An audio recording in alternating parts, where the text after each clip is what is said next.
नागपूरच्या हिंगणा परिसरातील मुलीच्या शासकीय वसतिगृहामध्ये 2 व्यक्ती शिरून त्यांचा विनयभंग केला आणि त्यांचा मोबाईल देखील चोरून नेला अशी जे आहे ते असा मुलींचा जे आहे ते वसतिगृहातील मुलींचा आरोप आहे. आपण त्यांच्याशी थेट बोलूया. ताई, काय सांगशील, काय नेमकं घटनाक्रम घडलं होतं आणि कधीची घटना आहे? सर, काल सकाळची 3 वाजेची गोष्ट आहे सर. माझ्या रूममध्ये मी एकटी झोपलेली होती. माझी रूममेट होती, तिचे पेपर झाले होते, ते आपल्या गावी गेली होती. तर मी माझ्या रूममध्ये एकटीच होती आणि रात्रीचे 3-3:30च्या विचामध्ये 2 मुलं एकदम माझ्या रूममध्ये घुसले आणि मी त्यांना घुसताना तर नाही पाहिली, कारण माझ्या रूमला आतून कडी नाही असल्यामुळे मी आतून दरवाजा लावू शकली नव्हती. तर सर एकदम आल्यानंतर त्या मुलांनी नेमकं काय केलं आणि तुमचं काही साहित्य वगैरे चोरून नेलं का? हो, मला जसं म्हणजे त्यांनी मोबाईल कधी घेतला तो तर नाही माहीत सर, पण जसा मला टच म्हणजे स्पर्श झाला असा मला महसूस झाला, तसेच माझी झोप खुलली आणि बघितलं तर एकदम ते समोर होते. त्यांनी बघितलं की हिची झोप खुलली बा म्हणून, हे आरडाओरडा करेल बा म्हणून ते निघून गेले माझ्या रूममधून. ते जसे बाहेर निघाले सर, मी पण तशीच बाहेर निघाली आणि तिथूनच चिल्लवत आली की मॅम मॅम मॅम असे करत आली. आणि जशी मी मॅमच्या रूमकडे आली, मॅमचा दरवाजा जेव्हा ठोकत होती तेव्हाच त्यांना मी त्याच गेटनं जाताना बघितलं. अगदीच किती वयोगटातील ते आलेले होते आणि किती जण होते? तोंडावर काही मास्क वगैरे काही बांधलेलं होतं? मास्क वगैरे काही नाही होता आणि जास्तीत जास्त 23, 24 या 25 वर्षाचे ते मुलं होते आणि बांधून वगैरे काहीच नाही होतं त्यांना. तुम्ही आरडाओरडा केल्यानंतर तात्काळ पळून गेले ते? हो.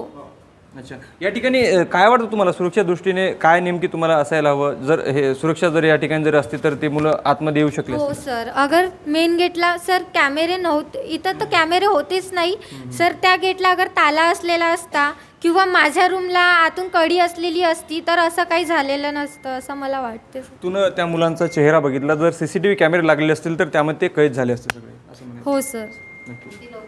तुला काय म्हणायचं? जे मुलं शिरले मनामध्ये भीती आता? हो सर, भीती तर खूपच आहे. इथून बाहेर जायची भीती वाटते सर. लोकेशन सेफ नाही आहे सर, सिक्युरिटी नाही आहे, काही नाही आहे. इकडे बिअर बार्स आहेत, दारूच्या भट्ट्या आहेत. अच्छा, मला एक सांग, इथं किती मुली शिकतात आणि कोणतं शिक्षण नेमकं तुम्ही घेतात? मी BTech करत आहे सर आणि इथं 64 मुली इथं राहतात सर ह्या वसतिगृहामध्ये. अच्छा, काय वाटतं, ही जी घटना घडलेली आहे, घटनेनंतर तुम्हाला नेमकं कोणावर जे आहे ते तुमचा आरोप आहे की ही सगळी घटना घडण्यामागे नेमकं काय असायला हवं होतं? सर, आरोप तर कोणीवर नाही आहे सर, पण आम्ही कोणाच्या थ्रू इथे आहो सर? समाज कल्याणच्या थ्रू, म्हणजे आम्ही गव्हर्नमेंट हॉस्टेलच्या थ्रू आमचा नंबर लागलेला आहे. इथं गव्हर्नमेंटच्या थ्रू इथं राहत आहो ना सर. सर, आमची सिक्युरिटी त्यांची जबाबदारी आहे ना. त्यांच्या निगराणीमध्ये मी एकटी होती, ते 2 जण होते. त्या रात्री अगर मला काही झालेलं असता, माझी जान गेली असती किंवा काही झालेलं असतं, त्यांनी भरून दिलं असतं का? समाज कल्याणनी भरून दिली असते का माझी जान? ठीक आहे सर, मोबाईल गेला.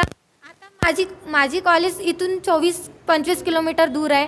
माझ्याजवळ आता ना मोबाईल आहे ना काही आहे सर. विचारामध्ये मी आता का कॉलेज जाणंही बंद करून देऊ का ह्या घटनेमुळे? घटना घडल्यानंतर तुमच्या वॉर्डननी किंवा शिक्षकांनी तुम्हाला पोलीस स्टेशन नेलं होतं का? त्या ठिकाणी तक्रार नोंदवली का तुम्ही? सर, रात्रीला काही तक्रार करण्यात आली नव्हती सर. मी म्हटलं होतं की 3 वाजे फोन करा बा, की एक वेळा फोन तर करा. तर मॅम म्हणत होते की त्यांच्या वरिष्ठांना सांगा लागते, अशी प्रोसिजर असते तशी प्रोसिजर असते, आम्हालाच सांगायला बसले.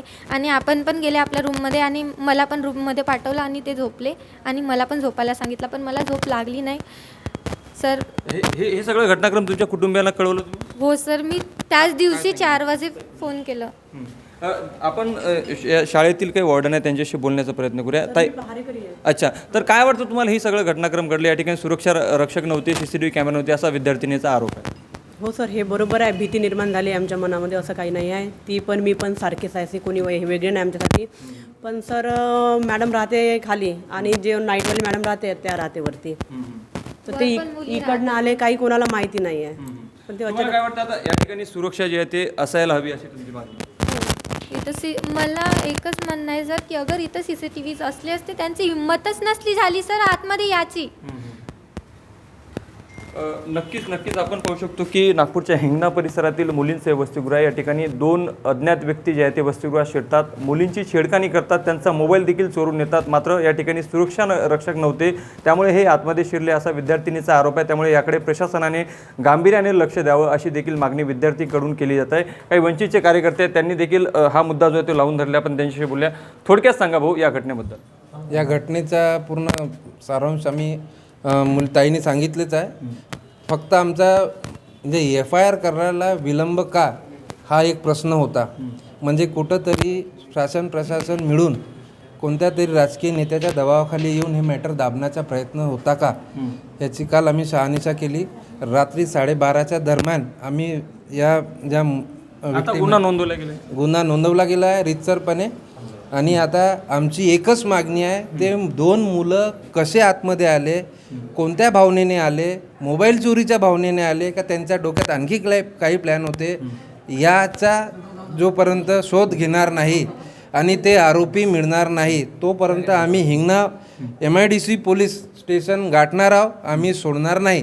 आम्हाला तात्काळ आरोपी अटक झाले पाहिजे, हीच वंचित बहुजन आघाडीची मागणी आहे. नक्कीच आपण पाहू शकतो की 2 अज्ञात व्यक्ती मुलींच्या वसतिगृहामध्ये शिरले, मुलींचा विनयभंग केला, त्यांचा मोबाईल देखील चोरून नेला. त्या आरोपींचा चेहरा देखील या विद्यार्थिनीने पाहिला आहे. मात्र या परिसरात कुठेही CCTV कॅमेरे लागलेले नव्हते, कोणताही सुरक्षा रक्षक नव्हता. त्यामुळे हे जे अज्ञात जे आरोपी होते हे आतमध्ये शिरले असा आरोप विद्यार्थ्यांचा आहे. त्यामुळे याकडे प्रशासनाने गांभीर्य लक्ष द्यावं अशी मागणी आता विद्यार्थ्यांकडून केली जात आहे. लोकशाही मराठीकरता मी ज्ञानेश्वर पवार, नागपूर. आपल्याकडे एक मुलगी आली. ती मुलगी इतर शासकीय मागासवर्गीय मुलींचे वसतिगृह हिंगणा रोडला आहे. ते बिल्डिंग 3 मजली आहे. त्या 3 मजलीमध्ये वरचे 2 फ्लोअर मुली राहतात. मुली जवळपास 60 मुली इथे राहतात. जी मुलीची तक्रार आहे ती मुलीने असं सांगितलं आहे की आम्ही 2 जणी राहत होत्या. त्यापैकी दुसरी माझी मैत्रीण आहे ती गावाला गेली. मी एकटी राहत असताना 2 मुलं आले. 2 मुलांनी मला स्पर्श केला आणि माझा मोबाईल घेऊन पळून गेले. त्यावेळेस मी आघाडी मारली आणि नंतर मग मी दुसऱ्या दिवशी कंप्लेंट द्यायला आली. परंतु तिने असंही सांगितलं आहे की या फ्लोअरवरती मागचं गेट कायम उघडं असतं, त्याला कुठलेही कुलूप नव्हते. आणि मी ज्या रूममध्ये राहते त्या रूममध्ये 2 दरवाजे आहेत. त्यापैकी एका दरवाजाला कुलूप असताना एक दरवाजा कायम उघडा असतो, त्याला आतून कडी कोणा नव्हता. तसेच त्याने कंप्लेंटही केली की CCTV वगैरे पण नाही. त्यामुळे या CCTVचा फायदा घेऊन आरोपींनी मोबाईल चोरी आणि तिला बॅग टच करून आपण भारतीय न्याय संहिता कलम 75, 305 आणि 305 याप्रमाणे आपण गुन्हा दाखल केलेला आहे. त्या अनुषंगाने आपले तपास तात्काळ देऊन चौकशी सुरू आहे. तपास सुरू आहे. आरोपीचा शोध चालू आहे CCTVच्या माध्यमातून. आणि त्याचबरोबर इथे ही कमर्शियल बिल्डिंग असल्यामुळे इथे बऱ्याच मुलांची ये जा असू शकते. त्या अनुषंगाने तपास भविष्यात होऊ नये म्हणून काय खबरदारी घेण्याच्या तुम्ही सूचना? भविष्यात होऊ नये समाज कल्याण विभागाला आम्ही वेगळ्या प्रकारचे पत्रही देणार आहोत की महिलांच्या सुरक्षेच्या दृष्टीने या ठिकाणी या गोष्टी आवश्यक होत्या.